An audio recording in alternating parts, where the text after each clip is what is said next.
Hari ini yang akan menuju Ranah Minang, Jetbus 5, Arjuna, Sembodo. Penumpang ramai teman-teman tuh.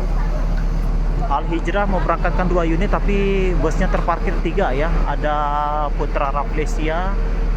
Situasi terminal Kampung Rambutan di pertengahan bulan puasa ini teman-teman meningkat pesat.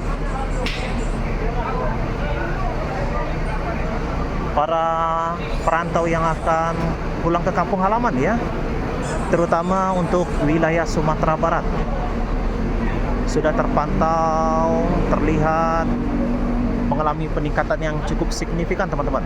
Semakin hari akan semakin lebih ramai lagi.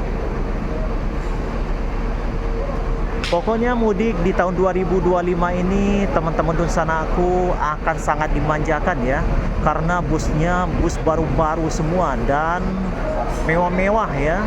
Mau yang eksekutif ada, mau yang sleeper ada ya. Pokoknya untuk pulang ke kampung halaman tidak capek lah, bisa tidur-tiduran.